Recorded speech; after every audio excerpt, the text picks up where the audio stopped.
दोस्तों, गरुड़ पुराण के अनुसार मृत्यु से पूर्व मनुष्य को यह 7 संकेत मिलते हैं। आज इस प्राचीन कथा के माध्यम से जानते हैं, एक गाय, गिद्ध, तोता, बाघ आदि प्राणियों ने एक ब्राह्मण को मृत्यु के कौन से संकेत बताए हैं और इन संकेतों को जानने के बाद मनुष्य को क्या करना चाहिए, इसका भी उत्तर इस कथा में दिया गया है। यह कथा अत्यंत ज्ञानवर्धक है, इसीलिए प्रत्येक मनुष्य को इस कथा को पूरा जरूर सुनना चाहिए। इस कथा में आपको अनेक जीवन उपयोगी ज्ञान की बातें पता चलेंगी जो आपके जीवन को सुखमय बना सकती है। तो चलिए शुरू करते हैं। पुराने समय की बात है, मध्य देश की एक सुंदर नगरी में हरिदास नामक एक ब्राह्मण निवास करता था। वह अपनी भक्ति, विद्वता और नेक स्वभाव के कारण पूरे गांव में प्रसिद्ध था। हरिदास भगवान विष्णु का परम भक्त था और नित्य नियम से उनकी पूजा करता था। उसके घर में धन धान्य और सुख समृद्धि की कोई कमी नहीं थी। उसका परिवार प्रेम और उल्लास से भरा हुआ था, लेकिन इन सब के बावजूद हरिदास के मन में एक ऐसा भय छिपा हुआ था जिसने उसके सुखी जीवन को अंधकारमय बना दिया था। वह हर समय मृत्यु के बारे में सोचता रहता।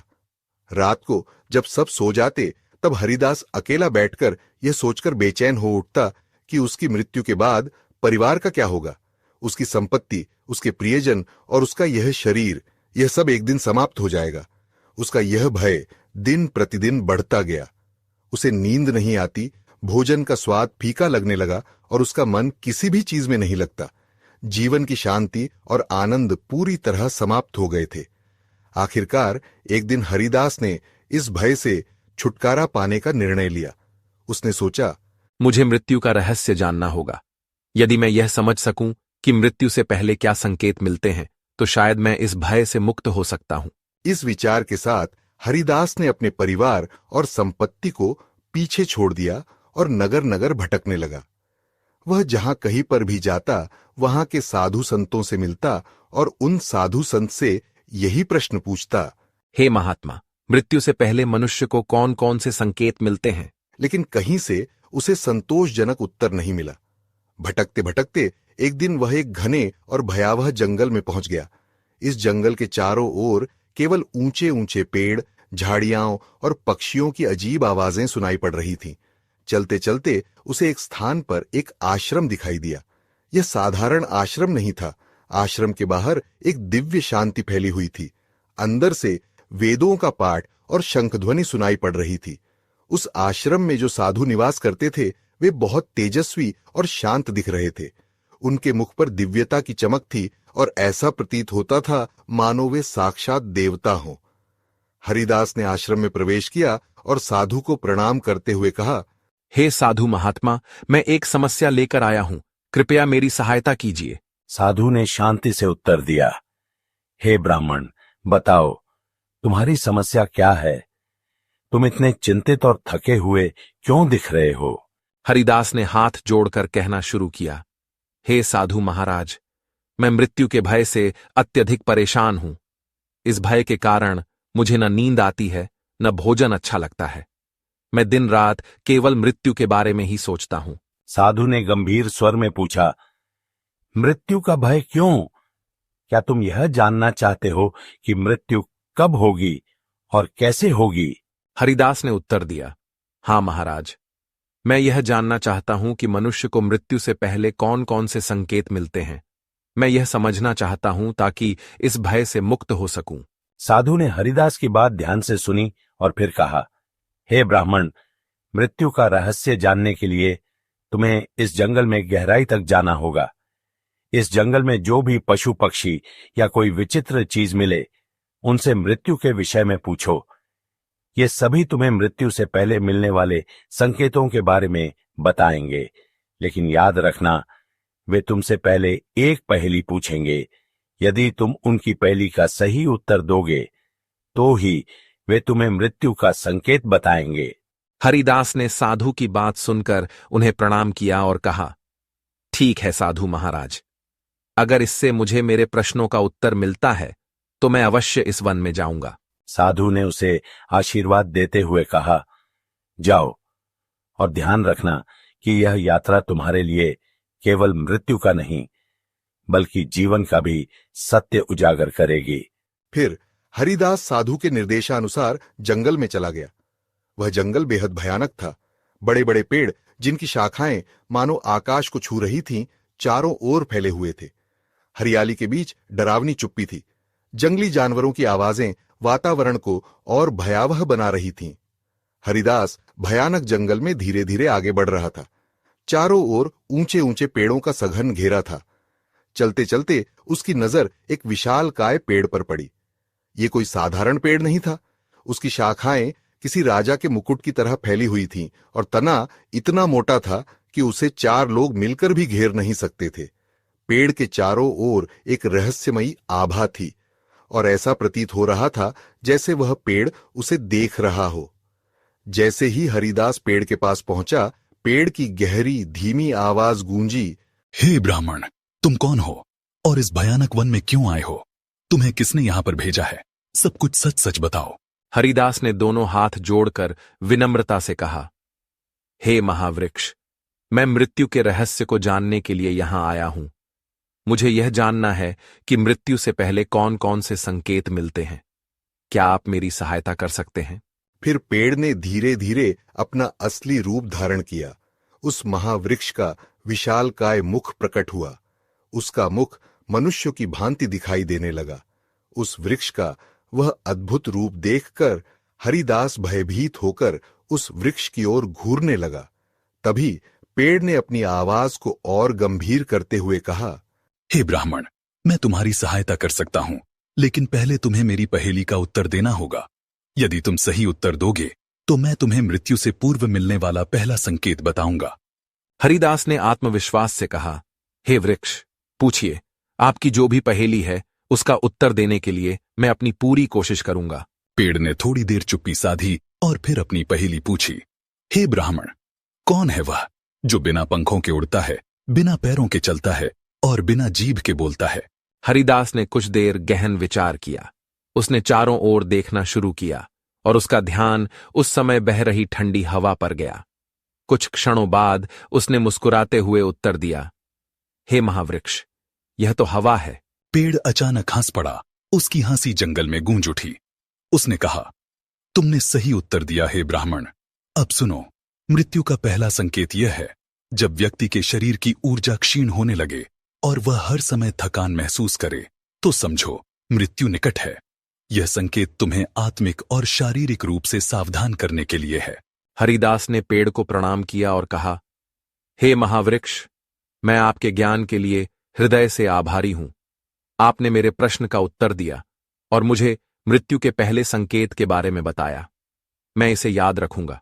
पेड़ ने शांत स्वर में कहा, जाओ आगे बढ़ो, तुम्हें और भी संकेत मिलेंगे। याद रखना, जीवन और मृत्यु एक चक्र हैं। इसे समझना ही तुम्हारा उद्देश्य है। हरिदास ने पेड़ का धन्यवाद किया और आगे की यात्रा पर निकल पड़ा। उसके मन में अब और अधिक उत्सुकता थी कि वह आने वाले संकेतों को जाने और समझे। हरिदास जंगल में बोलने वाले पेड़ से पहला संकेत जानने के बाद और आगे बढ़ा।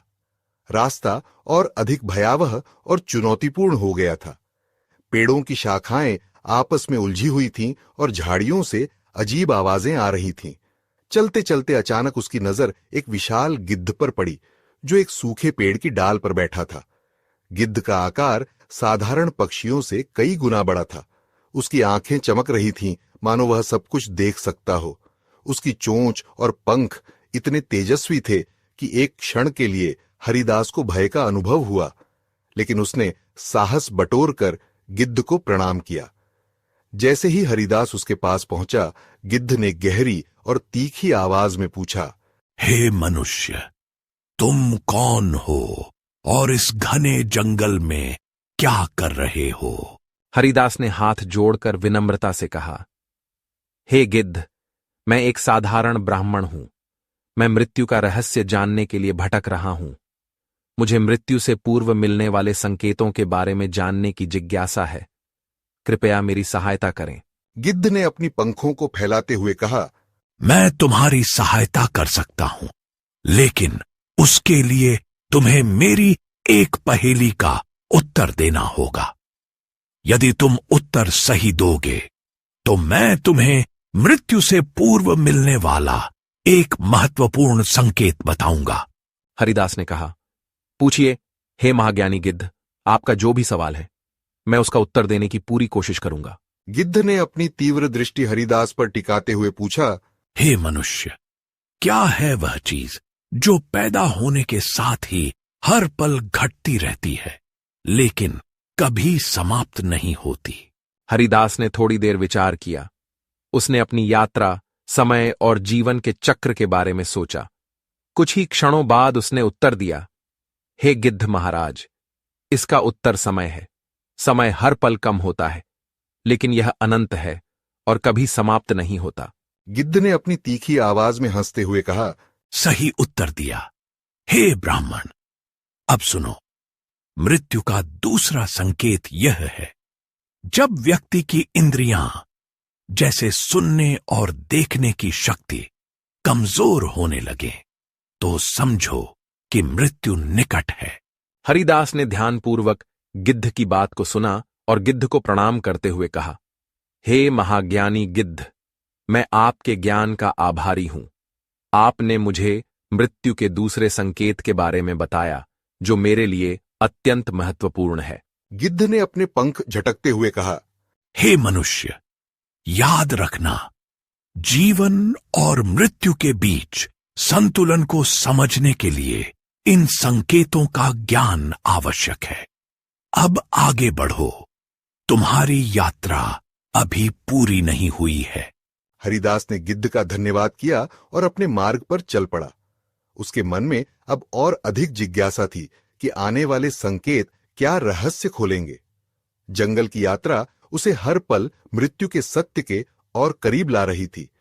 जंगल का मार्ग अब पहले से भी कठिन हो गया था। झाड़ियों में अजीब सी सरसराहट हो रही थी और वातावरण में गहरी नीरवता थी। चलते चलते हरिदास की नजर एक गधे पर पड़ी। गधा एक पेड़ की छाया में खड़ा था और उसकी आंखों में एक गहरी शांति झलक रही थी। हालांकि गधा शांत प्रतीत हो रहा था, लेकिन जैसे ही उसने हरिदास को देखा वह बोल उठा, हे ब्राह्मण, तुम यहां क्यों आए हो और इस जंगल में क्या खोज रहे हो? हरिदास ने हाथ जोड़कर गधे को प्रणाम किया और कहा, हे शांतचित्त गधे, मैं एक साधारण ब्राह्मण हूं। मैं मृत्यु के रहस्यों को जानने के लिए भटक रहा हूं। मुझे मृत्यु से पहले मिलने वाले संकेतों के बारे में जानना है। क्या आप मेरी सहायता करेंगे? गधे ने अपनी आंखों को मिचमिचाते हुए कहा, मैं तुम्हारी सहायता कर सकता हूं, लेकिन तुम्हें पहले मेरी एक पहेली का उत्तर देना होगा। यदि तुम सही उत्तर दोगे तो मैं तुम्हें मृत्यु का तीसरा संकेत बताऊंगा। हरिदास ने कहा, पूछो हे ज्ञानी गधे, मैं उत्तर देने का प्रयास करूंगा। गधे ने गंभीर स्वर में पूछा, हे ब्राह्मण, वह क्या है जो जितना खाली होता है उतना ही भारी महसूस होता है? हरिदास ने कुछ क्षण गहराई से विचार किया। उसने अपने जीवन और अनुभवों के बारे में सोचा। फिर उसने मुस्कुराते हुए उत्तर दिया, यह तो चिंता है। चिंता जितनी अधिक होती है उतना ही भारीपन महसूस होता है, भले ही वह असल में कुछ न हो। गधा अपने सिर को हिलाते हुए बोला, सही उत्तर। अब सुनो, मृत्यु का तीसरा संकेत यह है, जब व्यक्ति के बाल सफेद होने लगें और त्वचा पर झुर्रियां पड़ने लगे तो यह संकेत है कि मृत्यु धीरे धीरे करीब आ रही है। यह शरीर के क्षय का प्रारंभ है जो अंततः मृत्यु की ओर ले जाता है। हरिदास ने गधे को प्रणाम करते हुए कहा, हे ज्ञानी गधे, मैं आपके ज्ञान का हृदय से आभारी हूं। आपने मुझे मृत्यु के तीसरे संकेत के बारे में बताया जो मेरे लिए बहुत मूल्यवान है। गधे ने शांत स्वर में कहा, जाओ हे ब्राह्मण, तुम्हारी यात्रा अभी समाप्त नहीं हुई है। इन संकेतों का ज्ञान तुम्हें जीवन और मृत्यु के सत्य को समझने में मदद करेगा। हरिदास ने गधे को धन्यवाद दिया और आगे बढ़ गया। वह अब पहले से अधिक उत्सुक और चिंतनशील था। हर संकेत उसे मृत्यु के सत्य और जीवन के उद्देश्य के और निकट ला रहा था। वह जंगल के गहरे हिस्से में प्रवेश कर चुका था। चारों ओर का माहौल और भी भयावह होता जा रहा था। विशालकाय पेड़ों के बीच अंधकार ने अपना डेरा जमा लिया था। पक्षियों और जंगली जानवरों की आवाजें वातावरण को रहस्यमय और डरावना बना रही थीं। कुछ दूरी तय करने के बाद अचानक हरिदास की नजर एक विशाल बाघ पर पड़ी। बाघ एक चट्टान के पास खड़ा था और उसकी आंखें मानो हरिदास की आत्मा को भेद रही थीं। बाघ की गुर्राहट ने जंगल की नीरवता को भंग कर दिया। हरिदास का दिल जोर से धड़कने लगा, लेकिन उसने खुद को साहसी दिखाते हुए बाघ को प्रणाम किया। बाघ ने गुर्राते हुए पूछा, हे मनुष्य, तुम यहां क्या कर रहे हो और इस जंगल में क्यों भटक रहे हो? हरिदास ने डरते डरते कहा, हे जंगल के राजा, मैं मृत्यु के रहस्यों को जानने के लिए यहां आया हूं। मुझे मृत्यु से पहले मिलने वाले संकेतों की जानकारी चाहिए। कृपया मेरी सहायता करें। बाघ ने अपने विशाल पंजों को जमीन पर पटकते हुए कहा, मैं तुम्हें मृत्यु का एक संकेत बता सकता हूं, लेकिन पहले तुम्हें मेरी पहेली का उत्तर देना होगा। यदि तुम उत्तर सही दोगे तो मैं तुम्हें मृत्यु का चौथा संकेत बताऊंगा। हरिदास ने सिर झुकाकर कहा, पूछो हे महाबली बाघ, मैं अपनी पूरी कोशिश करूंगा।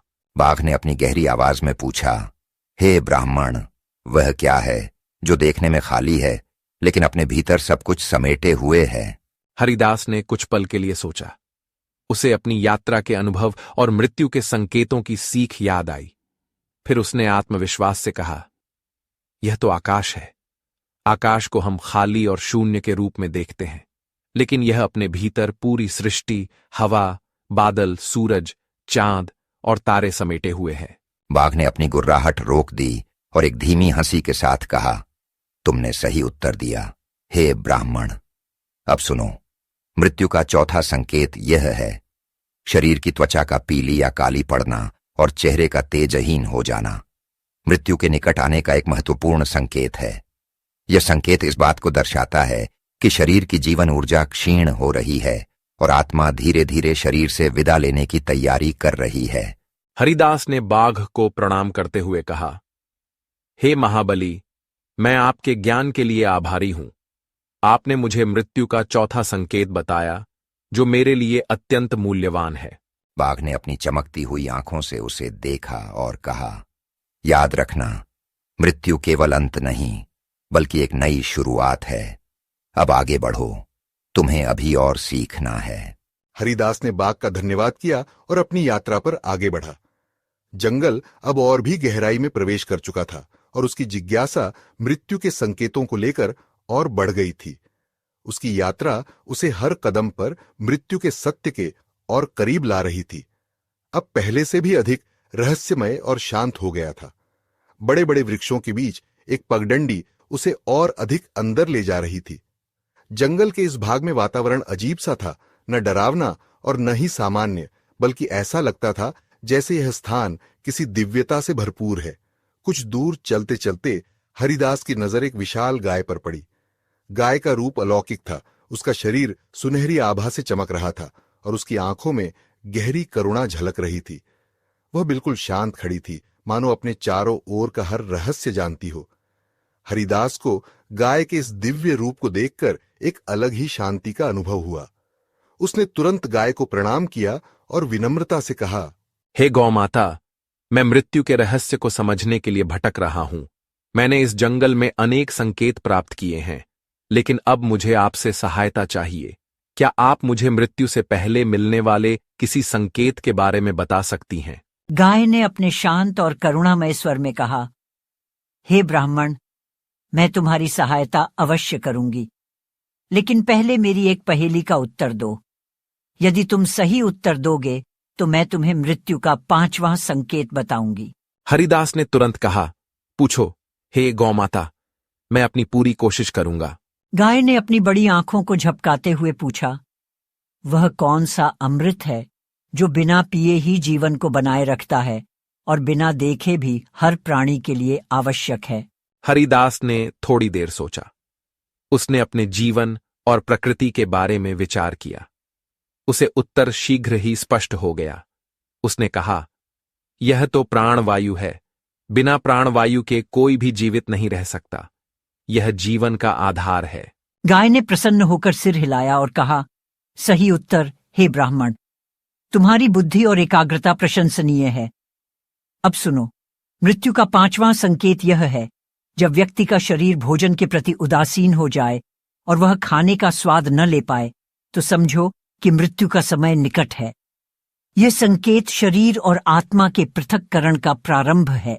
हरिदास ने ध्यानपूर्वक गाय के वचन सुने और उसे प्रणाम करते हुए कहा, हे गौ माता, मैं आपके इस दिव्य ज्ञान के लिए आपका आभारी हूं। आपने मुझे मृत्यु के एक और महत्वपूर्ण संकेत से अवगत कराया। यह मेरे लिए अत्यंत मूल्यवान है। गाय ने ममता भरी मुस्कान के साथ कहा, जाओ हे ब्राह्मण, तुम्हारी यात्रा अभी समाप्त नहीं हुई है। आगे बढ़ो और मृत्यु के सत्य को पूर्णता से समझने का प्रयास करो। याद रखो, ज्ञान और समझ से ही जीवन और मृत्यु के चक्र को स्वीकार करना संभव है। हरिदास ने गाय को धन्यवाद दिया और अपनी यात्रा पर आगे बढ़ गया। उसके मन में अब और अधिक उत्सुकता थी। हर संकेत उसे जीवन और मृत्यु के बीच छिपे गहरे रहस्यों को समझने के लिए प्रेरित कर रहा था। थोड़ी देर चलने के बाद हरिदास की नजर एक सुंदर तोते पर पड़ी, जो एक ऊंचे पेड़ की शाखा पर बैठा हुआ था। उसकी आंखों में चमक और चाल ढाल में अद्भुत आत्मविश्वास था। ऐसा लग रहा था कि वह केवल एक पक्षी नहीं, बल्कि किसी विशेष ज्ञान का स्रोत हो। जैसे ही हरिदास ने उसे देखा, तोता बोल पड़ा, हे ब्राह्मण, तुम कौन हो और इस जंगल में क्यों भटक रहे हो? हरिदास ने हाथ जोड़कर तोते को प्रणाम किया और कहा, हे ज्ञानी तोते, मैं मृत्यु के रहस्यों को समझने के लिए इस जंगल में भटक रहा हूं। मैंने अब तक कई संकेत प्राप्त किए हैं और अब आपसे सहायता की अपेक्षा करता हूं। कृपया मुझे मृत्यु से पहले मिलने वाले किसी संकेत के बारे में बताइए। तोता ने अपनी गर्दन को इधर उधर घुमाते हुए कहा, मैं तुम्हारी सहायता कर सकता हूं, लेकिन उसके लिए तुम्हें मेरी एक पहेली का उत्तर देना होगा। यदि तुम सही उत्तर दोगे तो मैं तुम्हें मृत्यु का 6ठा संकेत बताऊंगा। हरिदास ने उत्सुकता से कहा, पूछो हे तोता, मैं उत्तर देने का प्रयास करूंगा। तोता ने तीव्र स्वर में पूछा, हे ब्राह्मण, वह कौन सी चीज है जो हमेशा दूसरों की नकल करती है लेकिन खुद कभी मौलिक नहीं होती? हरिदास ने कुछ पल के लिए विचार किया। उसने पेड़ों के नीचे फैली हुई छाया पर ध्यान दिया और मुस्कुराते हुए उत्तर दिया, यह छाया है। छाया हमेशा दूसरों की नकल करती है, लेकिन उसकी अपनी कोई पहचान नहीं होती। तोता ने हंसते हुए कहा, सही उत्तर। हे ब्राह्मण, तुम्हारी बुद्धि और ज्ञान की प्रशंसा करता हूं।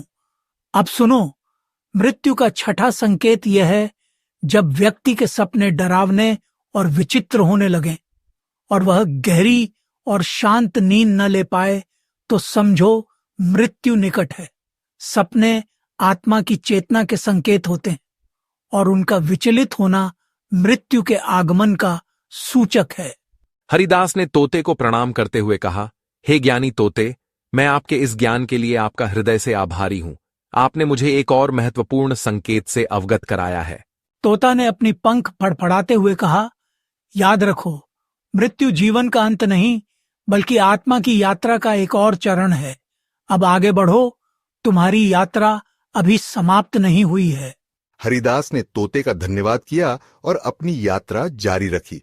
उसके मन में अब और अधिक जिज्ञासा उत्पन्न हो चुकी थी। हर संकेत उसे मृत्यु के रहस्यों को समझने के लिए प्रेरित कर रहा था और उसे आत्मा और जीवन के सत्य के और करीब ला रहा था। जंगल अब और भी शांत और रहस्यमय हो चुका था। पक्षियों की आवाजें कम हो गई थीं और हवा में एक अजीब सी गंभीरता थी।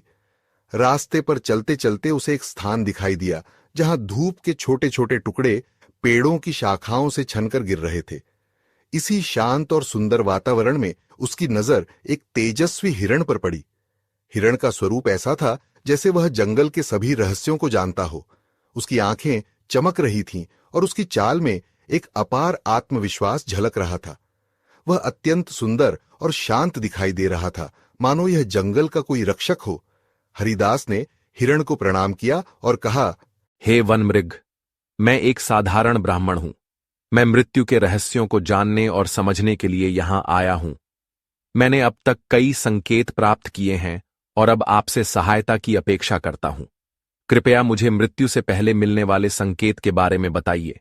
हिरण ने गंभीर स्वर में कहा, हे ब्राह्मण, मैं तुम्हारी सहायता कर सकता हूं, लेकिन तुम्हें मेरी एक पहेली का उत्तर देना होगा। यदि तुम सही उत्तर दोगे तो मैं तुम्हें मृत्यु का 7वां और अंतिम संकेत बताऊंगा। हरिदास ने आत्मविश्वास से कहा, पूछो हे वनमृग, मैं उत्तर देने की पूरी कोशिश करूंगा। हिरण ने अपनी चमकती आंखों से हरिदास की ओर देखा और पूछा, वह कौन सी चीज है जो बिना किसी रोक टोक के चलती रहती है, लेकिन जिसका अंत हर किसी के लिए निश्चित है? हरिदास ने गहराई से सोचा। उसे अपने जीवन की यात्रा और अब तक मिले संकेत याद आए। उसने कुछ क्षण विचार किया और फिर आत्मविश्वास से उत्तर दिया, यह जीवन है। जीवन हमेशा चलता रहता है, लेकिन अंत हर किसी के लिए निश्चित है। हिरण ने प्रसन्न होकर कहा, सही उत्तर दिया, हे ब्राह्मण। अब सुनो, मृत्यु का 7वां और अंतिम संकेत यह है, जब व्यक्ति की सांसें असामान्य हो जाएं, वह भारी थकावट महसूस करे। व्यक्ति की सुनने और सूंघने की शक्ति कम हो जाती है। कानों में गूंज या अजीब आवाजें सुनाई देती हैं। उसकी दृष्टि भी क्षीण हो जाती है और उसे अपने आसपास खड़े लोग भी दिखाई नहीं देते हैं। तो यह मृत्यु का संकेत है। यह अंतिम संकेत है जो बताता है कि जीवन का अंत निकट है। हरिदास ने ध्यानपूर्वक हिरण के वचन सुने और उसे प्रणाम करते हुए कहा, हे ज्ञानी वनमृग, मैं आपके ज्ञान का हृदय से आभारी हूं। आपने मुझे मृत्यु के अंतिम संकेत के बारे में बताया। यह मेरे लिए अत्यंत मूल्यवान है। हिरण ने शांत स्वर में कहा, याद रखना, मृत्यु केवल एक अंत नहीं, बल्कि आत्मा की यात्रा का एक नया अध्याय है। अब तुम अपनी यात्रा पूरी कर चुके हो। लौट जाओ और इस ज्ञान का उपयोग अपने जीवन को समझने और जीने में करो। हरिदास ने हिरण का धन्यवाद किया और उसकी बुद्धिमत्ता की प्रशंसा करते हुए अपनी यात्रा समाप्त करने का निर्णय लिया। 7 संकेत जानने के बाद हरिदास ने साधु वचस्पति के आश्रम की ओर प्रस्थान किया। वह थका हुआ तो था, लेकिन उसकी आत्मा ज्ञान और सत्य के प्रकाश से भर चुकी थी। जंगल का हर अनुभव, हर संकेत उसे जीवन के गहरे रहस्यों के करीब ले गया था।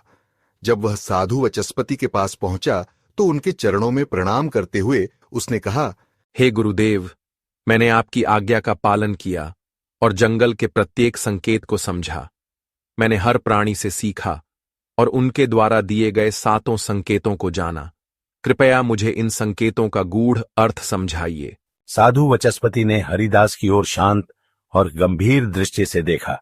उन्होंने कहा, हे ब्राह्मण, तुम्हारी यह यात्रा केवल मृत्यु को समझने की नहीं, बल्कि जीवन को जानने की थी। जो संकेत तुम्हें मिले वे इस सत्य को प्रकट करते हैं कि जीवन नश्वर है। साधु ने कहा, हे ब्राह्मण, इन संकेतों को जानने का उद्देश्य तुम्हें यह समझाना था कि मृत्यु से डरने की आवश्यकता नहीं है। मृत्यु एक अनिवार्य सत्य है। जो व्यक्ति धर्म, सत्य और भक्ति का पालन करता है, वह न केवल मृत्यु को सहजता से स्वीकार करता है, बल्कि मृत्यु के बाद आत्मा को शांति और मोक्ष भी प्राप्त करता है। मृत्यु का भय केवल उसे होता है जिसने अपने जीवन को व्यर्थ में बिताया हो। अच्छा जीवन जीने वाला व्यक्ति मृत्यु को डर के रूप में नहीं, बल्कि एक नए प्रारंभ के रूप में देखता है। हरिदास ने साधु के चरणों में गिरकर कहा, हे गुरुदेव, आपने मेरी आत्मा को इस अज्ञान के अंधकार से मुक्त कर दिया। अब मैं मृत्यु को न केवल स्वीकार करता हूं, बल्कि इसे जीवन के चक्र का आवश्यक हिस्सा मानता हूं। मैं धर्म, सत्य और भक्ति के मार्ग पर चलने का संकल्प लेता हूं। साधु ने उसे आशीर्वाद देते हुए कहा, जाओ हे ब्राह्मण, अब तुम्हारा जीवन शांति और संतोष से भरा होगा। अपनी इस समझ को दूसरों के साथ भी साझा करो, ताकि वे भी मृत्यु के भय से मुक्त हो सके। हरिदास साधु वचस्पति को प्रणाम कर अपने घर लौट आया। वह अब पूरी तरह से बदल चुका था। मृत्यु का भय जो उसे प्रतिदिन सताता था, अब समाप्त हो गया था। वह जान चुका था कि मृत्यु केवल एक चरण है और धर्म, सत्य और भक्ति के मार्ग पर चलकर इसे सहजता से स्वीकार किया जा सकता है। अब वह अपने परिवार और समाज के साथ शांति और संतोष के साथ जीवन व्यतीत करने लगा। उसके जीवन में अब न केवल आध्यात्मिकता का प्रकाश था, बल्कि वह दूसरों को भी धर्म और सत्य के मार्ग पर चलने के लिए प्रेरित करने लगा। तो दोस्तों, यह कथा हमें सिखाती है कि मृत्यु से डरने की आवश्यकता नहीं है। जीवन को धर्म, सत्य और भक्ति के साथ जीना चाहिए। यही वास्तविक मोक्ष का मार्ग है। मृत्यु केवल अंत नहीं, बल्कि आत्मा की अनंत यात्रा का एक नया अध्याय है। उम्मीद है आपको यह कथा पसंद आई होगी। वीडियो को लाइक जरूर करें और कमेंट में जय श्री कृष्ण अवश्य लिखें। साथ ही चैनल को सब्सक्राइब करें। आप सभी का धन्यवाद।